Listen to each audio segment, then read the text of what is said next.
আসসালামু আলাইকুম। 18তম BCS math রিলেতে আসা 15টি প্রশ্নের 6 থেকে 10 পর্যন্ত এই 5টি প্রশ্ন নিয়ে আমরা বিস্তারিত আলোচনা করব। এখানে 6 নম্বরে দেওয়া আছে কোন ভগ্নাংশটি 2/3 থেকে বড়। এই যে 2/3 এইটার থেকে বড় নিচের 4টা ভগ্নাংশ দেওয়া আছে। আমরা কাজ করব, 4টা ভগ্নাংশ কি কি দেওয়া আছে। প্রথমটা দেওয়া আছে 33/50।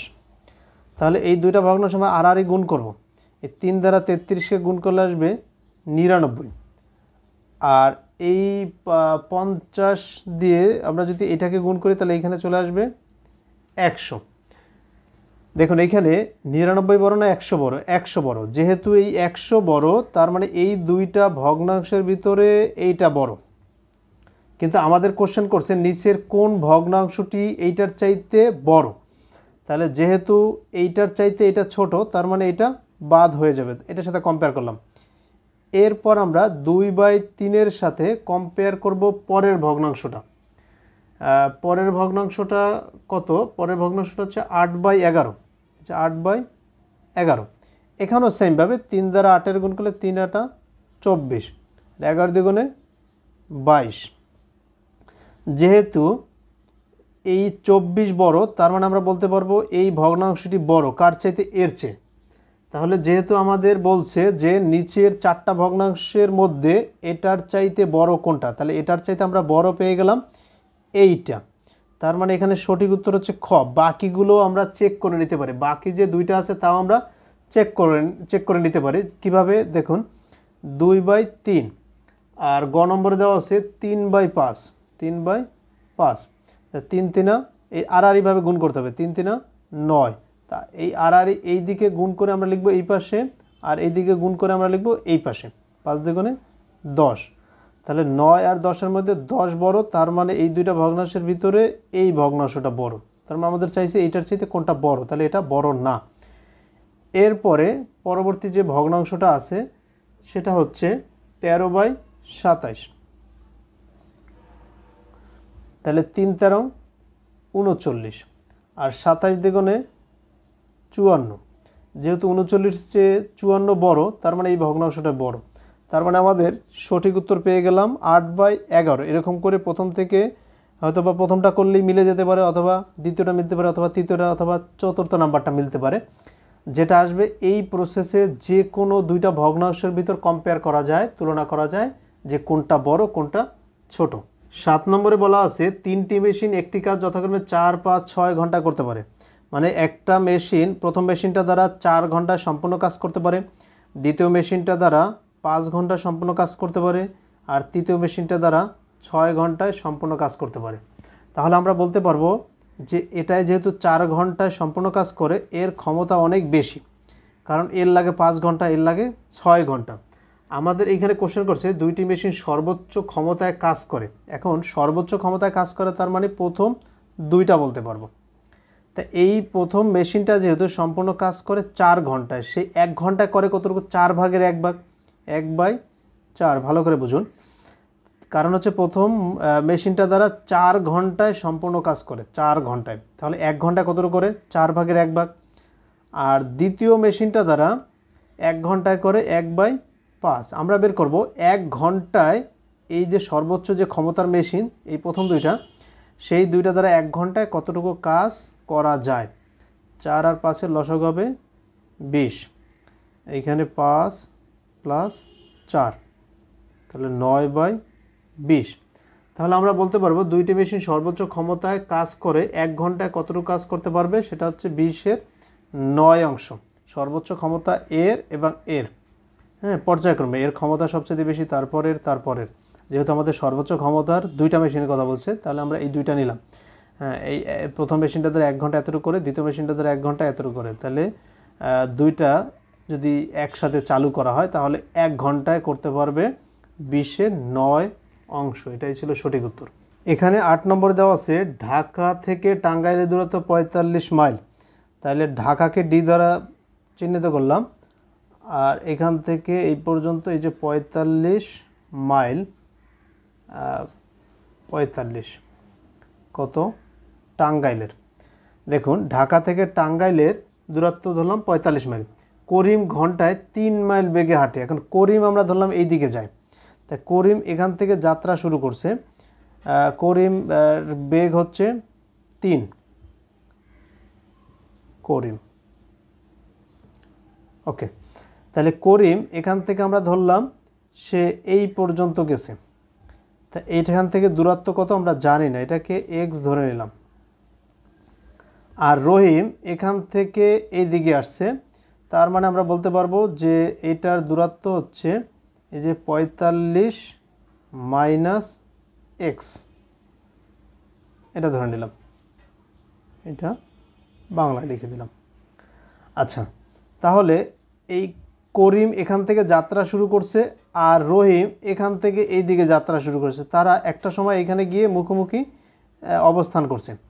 এখন করিম ঘন্টায় 3 মাইল যেতে পারে আর রহিম ঘন্টায় 4 মাইল যেতে পারে। রহিম ঘন্টায় 4 মাইল যেতে পারে। তাহলে করিম যাত্রা শুরু করছে, তার 1 ঘন্টা পর রহিম যাত্রা শুরু করছে। তাহলে আমরা বলতে পারবো করিমের এই যে হাঁটছে সেখানে 1 ঘন্টা বেশি আছে।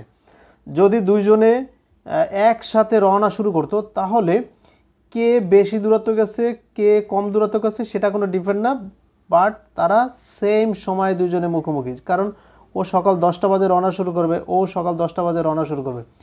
যখন ও 5 মিনিট পরে 10টা 5-এ এইখানে আসবে, ওর সামনাসামনি আসবে, তখন ওর ঘড়িতেও তো 10টা 5 বাজবে, তাই না?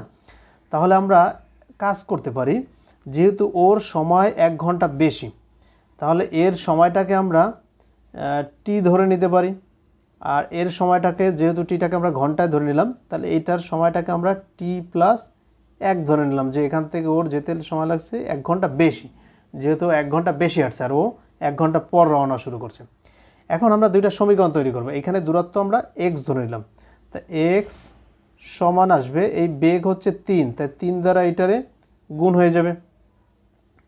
তাহলে 3 দ্বারা যদি আমরা গুণ করি তাহলে 3t প্লাস 3, আর এইখানে সমীকরণ কি দাঁড়াবে 45 মাইনাস x সমান 4t। এই x এর মানটা আমরা এইখানে বসাই দিই, তাহলে 45, এই x এর পিছনে মাইনাস আছে, x এর মানটার পিছনে মাইনাস দিতে হবে। তাহলে আমরা লিখতে পারি minus 3t plus, sorry minus হয়ে যায় মাইনাস দ্বারা গুণ করলে, মাইনাস 3, আর ওই পাশে আছে 4t। এরপর আমরা কাজ করব, এটা হিসাব করব।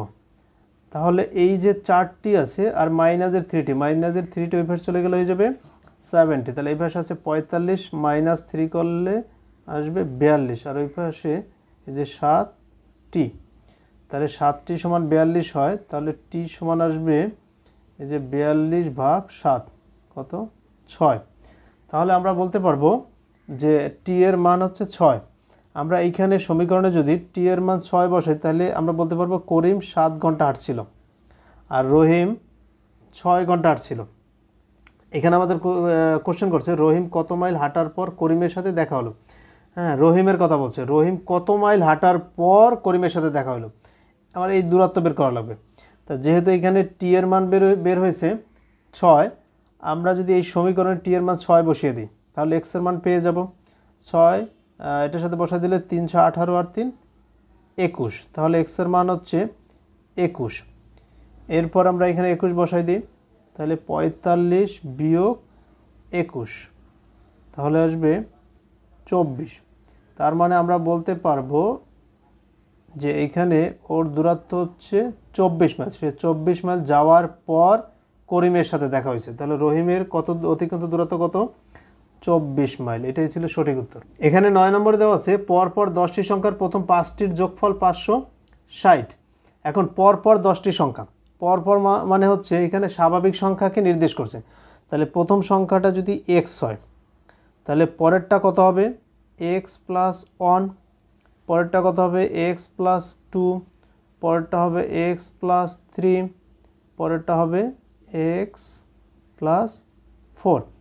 এই যে পরপর 10টি সংখ্যার আমরা পরপর 10টি সংখ্যার প্রথম 5টা সংখ্যা লিখলাম, যে প্রথমটাকে আমরা x ধরে নিলাম, পরেরটা হবে 1 যোগ, পরেরটার সাথে 1 বাড়বে, পরের সাথে 1 বাড়বে, পরেরটার সাথে 1 বাড়বে, তাহলে প্রথম 5টি সংখ্যার যোগফল হচ্ছে 560। আমরা সমান দিয়ে দিলাম এই যে 560। এখন এখানে x এর মানটা বের করব, তাহলে এই একটা x, দুইটা, তিনটা, চারটা, পাঁচটা, 5x।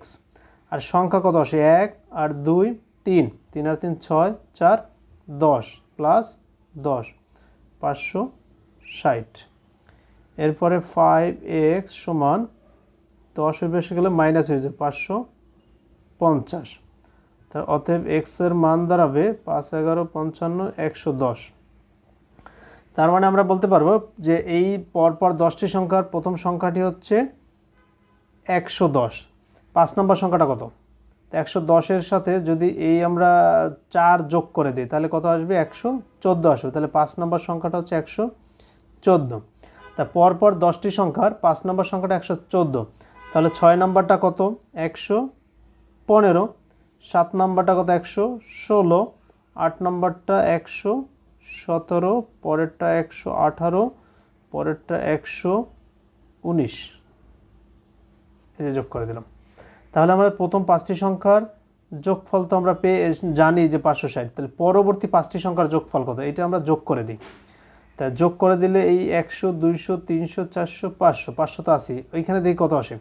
এই যে 19 18 17 16 15 যোগ করে দিই। 9 আর 8 17, 17 আর 7 24, 24 আর 6 30 আর 5 35, 35 এ 5 হাত থাকে 3, 1 2 3 4 5, 5 3 8, হাতে কিছু নাই। আর ওই যে 1 2 3 4 5, তা 585। তার মানে আমাদের এইখানে সঠিক উত্তর হচ্ছে 585। তাহলে পরপর 10টি সংখ্যার প্রথম 5টি সংখ্যা যদি 560 হয়, প্রথম 5টি সংখ্যার যোগফল 560 হলে পরবর্তী 5টি সংখ্যার যোগফল 585। 10 নম্বরে দেওয়া আছে সম্পূর্ণ খালি একটি চৌবাচ্চা একটি পাইপ দিয়ে 5 ঘন্টা সম্পূর্ণ করা যায়, মানে 5 ঘন্টায় পূর্ণ করা যায়। আর দ্বিতীয় একটা নলের পাইপের কথা বলছে যেটা দিয়ে 3 ঘন্টায় পূর্ণ করা যায়। তা প্রথমটা দ্বারা 5 ঘন্টায় সম্পূর্ণ পূরণ করা যায়, তাহলে 1 ঘন্টা কতটুকু আসবে? 5-এর 1 অংশ। মানে প্রথম নলটি দ্বারা 5 ভাগের 1 ভাগ পূরণ হবে 1 ঘন্টায়। পরের নলটি দ্বারা যেহেতু 3 ঘন্টায় একদম পূর্ণ করা যায়, তাহলে 1 ঘন্টায় পূর্ণ করবে 1/3। আমরা বের করব এই দুইটা পাইপ যদি একত্রে সারি তাহলে 1 ঘন্টা কতটুকু পূর্ণ হবে। প্রথম পাইপটা 1 ঘন্টা এতটুকু পূর্ণ হবে আর দ্বিতীয়টা এতটুকু পূর্ণ হবে। তাহলে দুইটা লসাগু করলে হবে 15। 3 + 5 8/15। তার মানে আমরা বলতে পারবো প্রথম এবং দ্বিতীয় পাইপটি দ্বারা চৌবাচ্চাটি যদি আমরা পূরণ করতে চাই তাহলে 1 ঘন্টায় 15-এর 8 অংশ পূর্ণ হবে। আমাদের কোশ্চেন করছে চৌবাচ্চাটি 3-এর 2 অংশ পূর্ণ করতে কত সময় লাগবে। তাহলে লিখতে পারি 8/15 অংশ পূরণ করে 1 ঘন্টা সময় লাগে। 1 বা সম্পূর্ণ অংশ পূরণ করে কতটুকু? তাহলে এই যে ভগ্নাংশটা উল্টে যাবে, তা 1 × 15 / 8। এরপর আমরা পূরণ করব 2/3। এত অংশ পূর্ণ করব কতটুকু?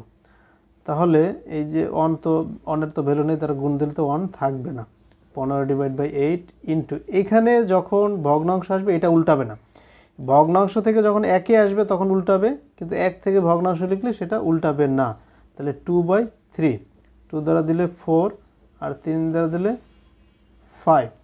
তাহলে আমাদের রেজাল্ট চলে আসে 5/4। এত ঘন্টা সময় লাগবে। তার মানে এইখানে সঠিক উত্তর হচ্ছে 5/4, যেটা গ নম্বরে দেওয়া আছে। 5/4 ঘন্টা সময় লাগবে।